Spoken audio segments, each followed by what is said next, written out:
Hey guys, welcome to the Wrestling with Story recap for Money in the Bank. It just ended a little bit ago, and then there was the after show, which I watched most of, and then we got to the Q&A part with Triple H, and I thought that was probably about all the news there was to be had. So, yeah, look, overall, I thought the show was a mixed bag. I think there were some definite highlights. The women's Money in the Bank was phenomenal. Really, really good. Like, just absolutely entertaining. Top to bottom, just great spots. Everybody in it was outstanding. And, like, really, really enjoyable. Really enjoyed it. Edge of my seat the whole time. I think the rest of the card, and it's funny to say this, but the rest of the card, it was so short. There was only 4 other matches. The rest of the card was less impressive. But that match was so good that I think it boosted the whole rest of the card as well. I think, it's funny comparing this to Forbidden Door, which was, a week and 2 weeks ago. Forbidden Door was so long and had so many matches, and there was maybe 2 stinkers amongst the whole show. It was really just fantastic from top to bottom, and but it was unbearably long, and it really, just by the end of it, I was just ready for it to be over, even though I was enjoying it. Even though the last match was by far the best match on the show, it was just so long. Whereas this show was actually, relatively speaking, I mean, compared, it was really compact. But what they do, and this is becoming an issue, I think, with WWE PLEs, it was just filled with, I mean, I'm not exaggerating, the men's Money in the Bank ladder match, the introductions took us to 420. The match itself was over by 438. So there was actually less time spent in the match than getting us to the match starting. That's problematic for me. I don't need to hear Jey Uso's theme that many times. I'm good. We hear it all the time. I don't need to hear it that many times. I don't need to see the crowd waving their phones in the air. Let's just move along and get to it. There was just a ton of clip packages and commercials and side things. There was so much stuff, so even though there was only 5 matches, the show was still over 3 hours long. And of those 3 hours, of those 3 hours and I think 15 minutes, the actual content was maybe an hour 30, an hour 40 of actual wrestling content. I think there's a way to have a happy medium between what the WWE does and what AEW does. I just think we're not getting that happy medium. I think we're getting sort of the 2 extremes right now. And I think it's sort of a shame that neither side seems to really balance out what they're doing. So let's talk about the actual individual matches. So the show started with the men's Money in the Bank, and like I said, it had this massively long introduction. Once the match actually started, it was a decent match. It wasn't great. I was thinking about, I actually watched last year's match earlier today and the year before that's match earlier today. And, this one reminded me a lot of 2 years ago. Where there's a few good spots, but generally it felt very workmanlike. We had an ending we were working towards, and we got there. I was really disappointed that it didn't. I was expecting Chad Gable to get the win. If you listen to my prediction show, I went all in on Chad Gable, and obviously I was wrong, so I'm bummed out about that. But part of what part of why I found it disappointing, it was sort of a 2-tier thing, and this is going to sound funny to hear out loud and to say out loud. On the one hand, just giving it to Drew implied that he was going to cash it in right away. So it sort of robbed it of a lot of its urgency. I really felt like giving the briefcase to Drew McIntyre was tipping the hand of what was going to happen for the rest of the night. And this is a small thing, but there was branding for the boys on the briefcase. And having a television background, understanding how advertising works, what that said to me is Amazon paid for advertising on the show. If there's product placement on this object, how long did they pay for that product placement for? I kind of doubt they would pay for it to split across multiple episodes of the show, because that's really expensive. Also, the advertising would get split between different companies, because even though Universal owns both USA and Peacock, they're still separate companies, so the advertising dollars get split between them, which is a really complicated deal to do. So the fact that it said The Boys on it, or it said whatever the company from The Boys is, was another just sort of tip of the hand that, oh, Drew's going to cash this in because this briefcase is not going to be around after tonight. So I thought that was unfortunate, because it really, like, the second it happened, I was like, oh, Drew's going to cash it in during the world title match, and then Punk is going to get involved and cost Drew the match. It was just so, like, bup. So I thought that was unfortunate. But we'll get to that when we get to that match. Next up was the Bron Breakker versus Sami Zayn for the Intercontinental title. This was a great match. This was really, really solid. Bron Breakker did a great job. Sami Zayn sold his ass off, and he made Bron Breakker look like $1 million. And you know, all the like, kudos in the world for them for suckering me in, because once again, I just assumed that they were going to keep pushing Bron Breakker and give him, you know, the $1 million push to, like, have him just trounce Sami Zayn. And they didn't. Sami Zayn got the win, and it was a hard fought win. It didn't deflate Bron Breakker. I do question the logic of it. I think, you know, they've spent so much energy building Bron Breakker up and making Bron Breakker look like $1 million and look like a monster, and having him lose this early in that run does put the brakes on no matter what. And so I think, you know, I get not wanting to make Sami look weak, but I think it's at the expense of making Bron Breakker look awesome. And that's always a trade-off that you have to be really careful with. So hopefully it doesn't put the brakes on what they're doing with Bron Breakker, and we get to see Bron continue to grow and become, you know, the kind of cornerstone of the company that I think he has the potential to be. Let's see what was after that. Let me pull it up. Sorry.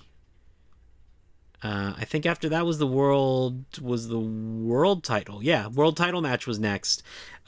This match was very odd. Very, very, very odd. I was really sort of taken aback by it, for a couple of reasons. You know, I think that, just if I were to guess what was going on, I think that, you know what, am I wrong? I might actually be wrong. Hold on. I want to be 100% sure. I don't want to tell you something. Yeah, you know what? I am wrong. What happened next? John Cena came out and announced that he was retiring in a year, which is a funny, like, as soon as he said I'm retiring, it was like, yeah, you're retiring later. So John Cena is going to be around for the next year. We're going to get to see him do a big round of shows, and he's going to make it all the way to WrestleMania next year, and then he's going to call it quits. And then he did, at the press conference after the show, he talked about how he's going to do a bunch of he's scheduled to do like 40 appearances over the course of the year, and he doesn't have, they don't quite know what his plans are yet, but he's going to be doing matches, and he's going to have like one last go of it in WWE, which I think is exciting, and it's nice for him to get to go out on his own terms. And the best part is also during the press conference is that CM Punk said that they might get to do it one more time between the two of them, which would also be nice to see that one more time, and get to see them wrap up all their mishigas that they've had for years on end at this point.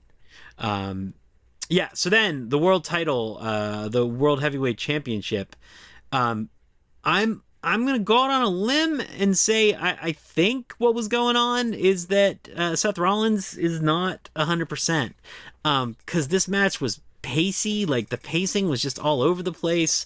It really seemed like Seth was hurting. there was a blown pin count where the clearly Damien Priest was supposed to kick out, but he didn't, and the ref just didn't count to 3. It was really strange. And then, of course, they really like overly played how they were waiting for Drew to come out. Like, oh no, is Drew going to come out? Is Drew going to come out? Which really like was just anticlimactic and like really, again, like giving him the briefcase in the first place, just really tipped the hand. And I was hoping that they were doing that because he wasn't going to come out. Like, I was hoping that they were going to swerve. And instead, they just went straight into it. Drew came out. He made it into a triple threat, which is also something that they teased during a lot of the lead up, the lead up show. They actually did. They had a segment where they played how similar the two situations were between how what happened with Damien Priest and his cash in was so similar to how Seth used his cash in on Roman Reigns, and like they were really playing up the connection, which was just, again, it was another sort of like hackneyed attempt to set up how similar the two cases were, to really set up like, aha, look what's going to happen. And then, of course, once Drew did get involved, CM Punk surprised everyone, and got involved, and it was delightful. I'm a CM Punk mark, so I enjoy whenever he does his thing. CM Punk beat the hell out of him. He smacked Drew with the World Championship, and then sat cross-legged on the announce table. It was cute. But also, CM Punk said in the press conference afterwards, someone asked him if he was able to compete or not, and he essentially said no. And so it feels like, again, we're just sort of treading water. I'm hoping that he's, not actually hurt and he's just playing it up, and he's doing the kayfabe thing, and that he is ready to come back and they're going to actually get a move on with this story. But it doesn't feel like we're going to get it at SummerSlam. It feels like they're just going to get it rolling. But maybe I'm wrong. Maybe we'll get to see it, which would be nice. Up next, after that, we got the Trey Incredible women's ladder match for the Money in the Bank briefcase. This was spectacular. Again, like, I watched both the last 2 years worth of Money in the Bank pay-per-views this morning while I was doing some other work, and they're both pretty good, but this one blew them both out of the water. Just amazing. Like, the talent they had this year were just all top notch. Naomi was particularly amazing, and Chelsea Green was amazing, just hysterically funny. The like playing that she was scared of heights, and like every time she was getting ready to go up the ladder, she was too scared to go up the ladder, so that she had her own little story, which was about her overcoming her fear, and then she would start to go up the ladder, but the fact that she was scared meant that it gave, someone else enough time to come after her. It was really good, and it was all building to the climax of her going over the top of the ladder through 2 tables, which was fantastic. And they even gave us like the false hope that she was going to actually win, which really really well played, and it just felt great. And I am disappointed she didn't win, but Tiffany Stratton was sensational. Like, she really just did such a great job. The entire match, she was incredible, and she looked like $1,000,000. She just dominated, and every spot was just sensational. She was so good. She's so charming. She's got so much personality. She's got a great look. She's kind of got everything going for her. I'm so glad they gave it to her. And, she had a great bit afterwards, after she won. She had a great bit with Trish Stratus that was, playing off the sort of similarities between their two characters, that considering Tiffany Stratton just did her first ladder match and won the Money in the Bank, she actually did pretty well. She buffled the lines a little bit, but I think she did pretty well. So yeah, I think Tiffany Stratton, she's I think in the prediction show I talked about how she's gonna end up making that briefcase pink as hell and bedazzled and everything. And sure enough, that's what she said she's gonna go home and do right now. So yeah, I'm looking forward to what she does with it. I'm really glad that they're giving her that push, and I hope that she gets a lot more screen time because she deserves it. And then finally, the end of the night was the 6-man 3-on-3 match between the Bloodline and Kevin Owens, Randy Orton, and Cody Rhodes. And guys, I gotta be honest, I really thought, they've been doing so well with this storyline. Like, they've really done a great job the past few weeks of riding the ship and giving the Bloodline a feeling of intensity and domination and making them feel like a real genuine threat. If you got to know the honest to God truth, I feel like this match undid a lot of it.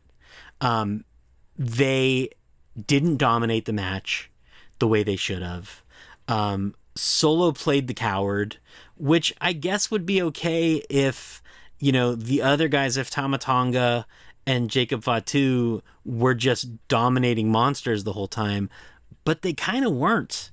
They both got their asses handed to them. And I think you really, at the end of the day, I don't need Randy Orton, Kevin Owens, and Cody to be put over. I need them to get their asses handed to them and be threatened. We saw them get the jump on the Bloodline this weekend, right? We saw that happen. So we know that they're capable of, or we saw it rather last week, I should say. I'm sorry. So we know they're capable of it. We know they're capable of beating them. But this should have been a hit. This should have been the 4 members of the Bloodline did not give a shit about the rules. They just went in and they just massacred them. That's what we should have been doing, because we are doing this to establish that they are a dominant faction who should not be screwed with. And instead, they came across sort of like bumblers. And I don't want to lay all of it on the foot of Solo Sikoa, but I got to lay a lot of it on his feet, man. I think the thing with Solo is his facials.